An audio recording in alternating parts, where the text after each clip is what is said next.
So one of the most important things to keep in mind is that these economic theories, principles, laws, they are generalizations.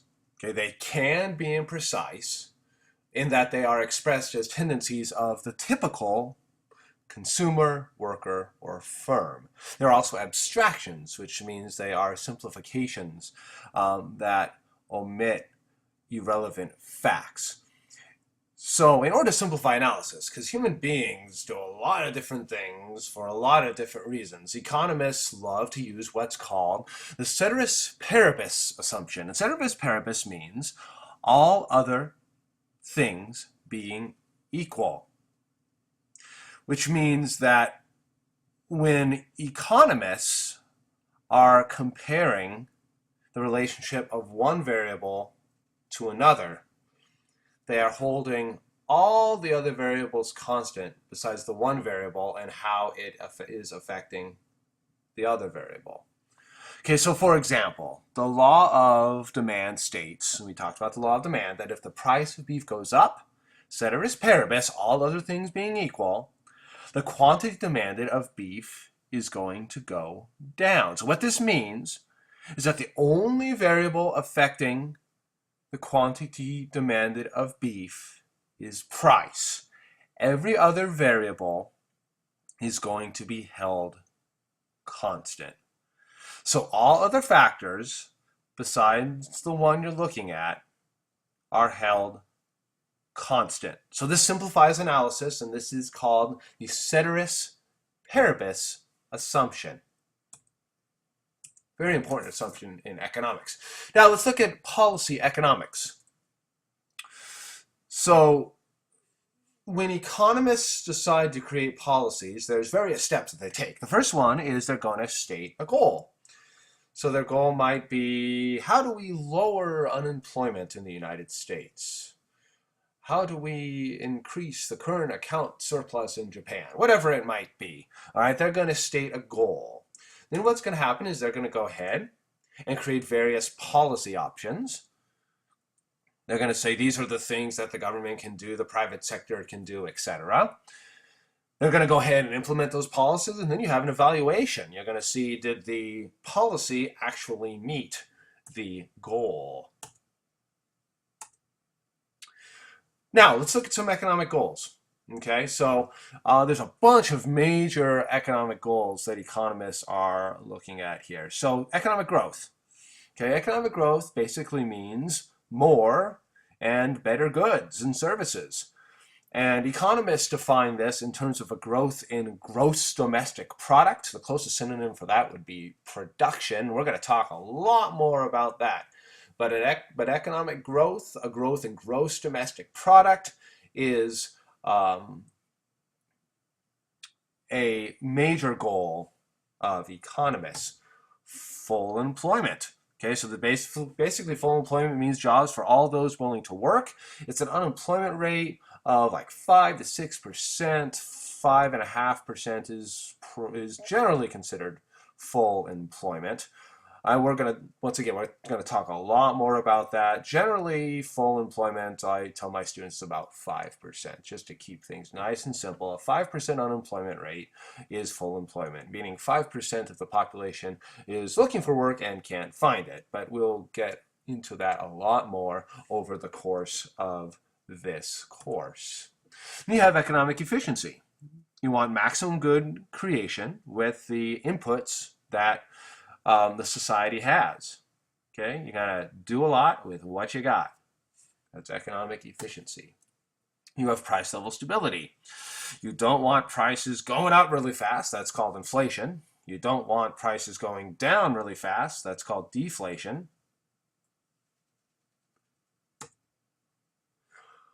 Particularly when it's unpredicted price level changes, those can be particularly worrisome for an economy. Economic freedom, okay? The freedom to make economic choices is an important economic goal. You have the equitable distribution of income, okay? The difference between rich and poor. There definitely can be economic downsides for there being a non-equitable distribution of income. People stop participating in the system, revolution, whatever it might be. You have economic security.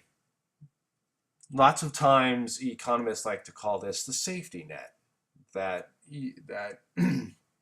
government, for example, might step in during a difficult economic time in somebody's life and provide this economic security. That is a safety, called the safety net.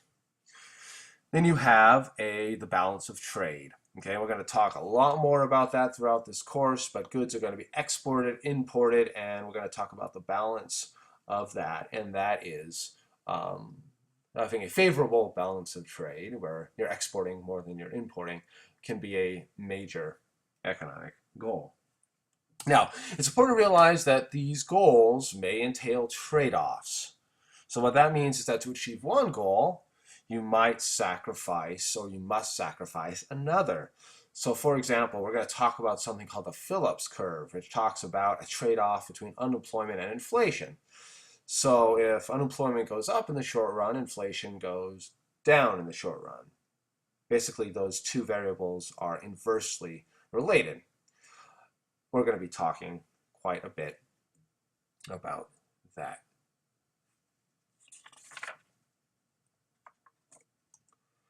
All right, now let's look at some economic policymakers. To the left, we have the former chairman of the Federal Reserve. The Federal Reserve is our nation's central bank that controls the nation's money supply. His name is Benjamin Bernanke. Currently, he was a few years ago, he was replaced with Janet Yellen. Janet Yellen's the current chairman of the Federal Reserve. And then you have our current president at the time, and that is Barack Obama. So Ben Bernanke, when he was the chairman of the Fed, was in control of what's called monetary policy. And Barack Obama had a big influence on what's called fiscal policy. So monetary policy deals with the Federal Reserve and the policies that they issue. And then you have the policies that the federal government issues regarding taxation and spending. That's fiscal policy, and the president is going to play a big role there. Now we're going to talk about macro versus macroeconomics. So macroeconomics looks at the economy as a whole. It sees the economy as aggregates, as a collection of economic units.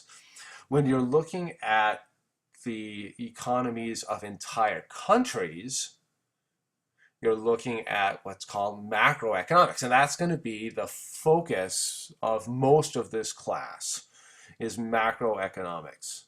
Looking at the entire country and how it's operating economically.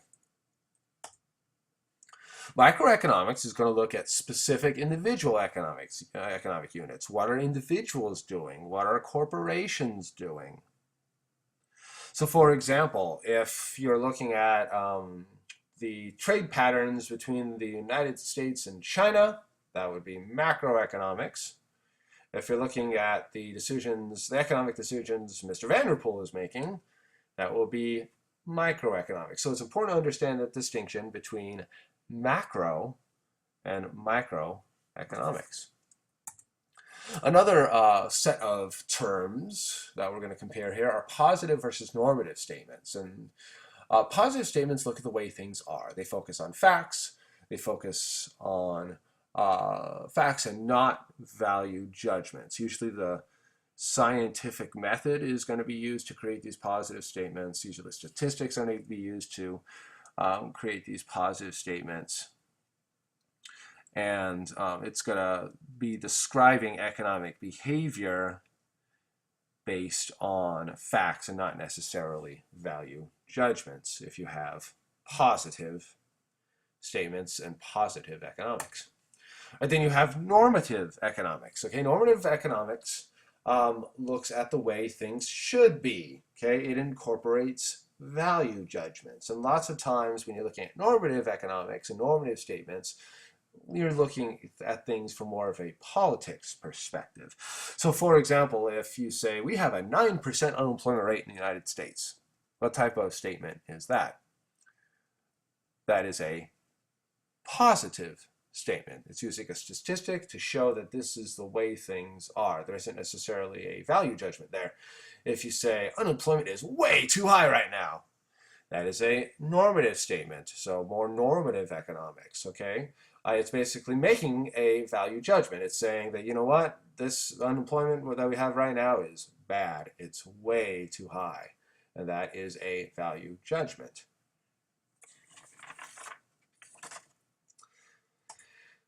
Now, I want to go ahead and look at some pitfalls to,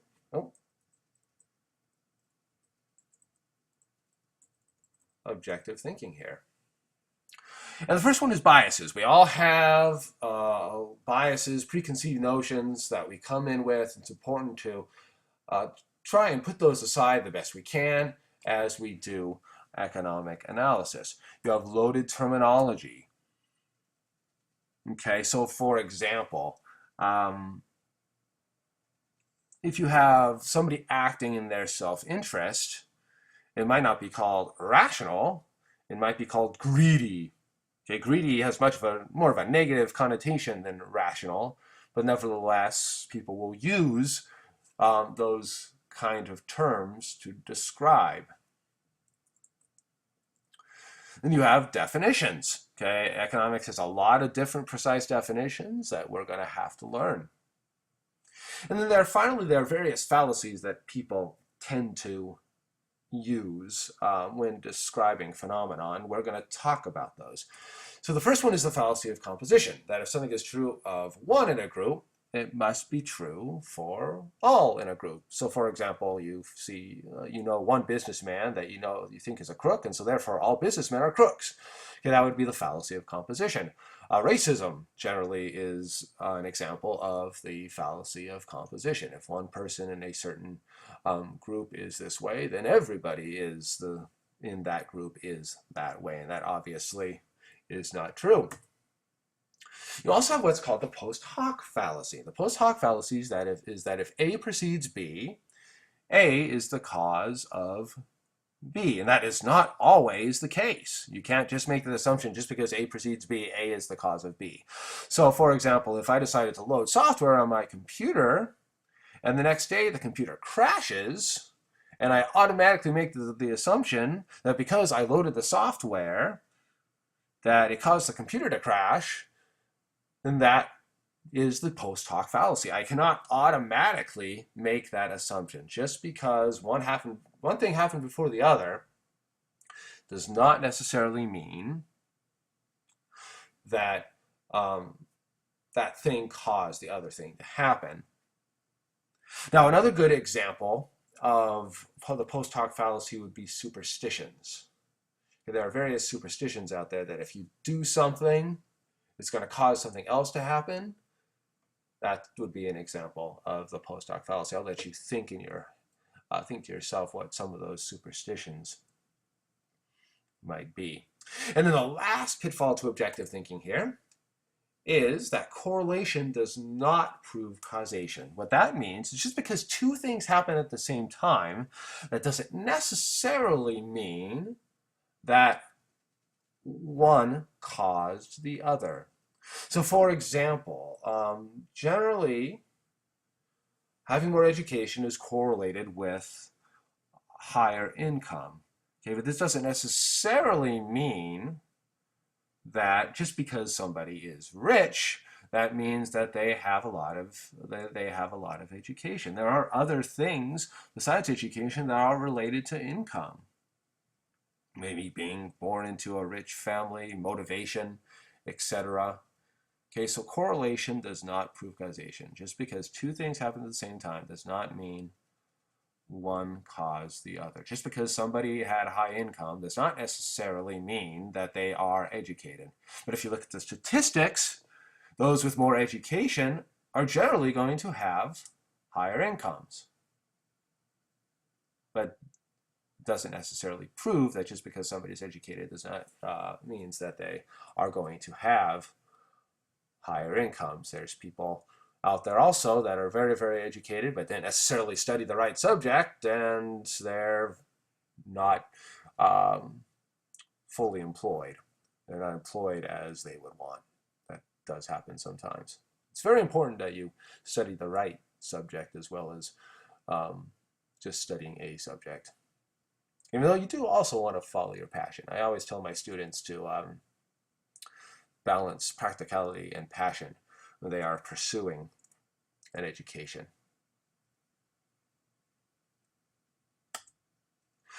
All right, so let's go ahead and go on here with the Section 1 assessment.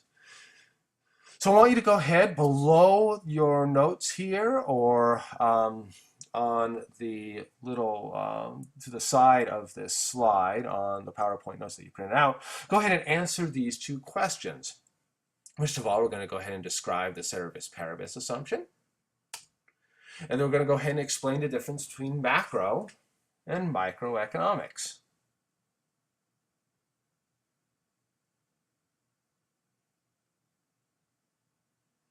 So if you need to pause here to answer, that's fine. And then we're going to go ahead and move on to the summary. So for the summary, in a paragraph, we're going to describe what we learned today. All right, I am going to go ahead and I'm going to check these tomorrow. Have a good one, and I'll talk to you soon. Bye-bye.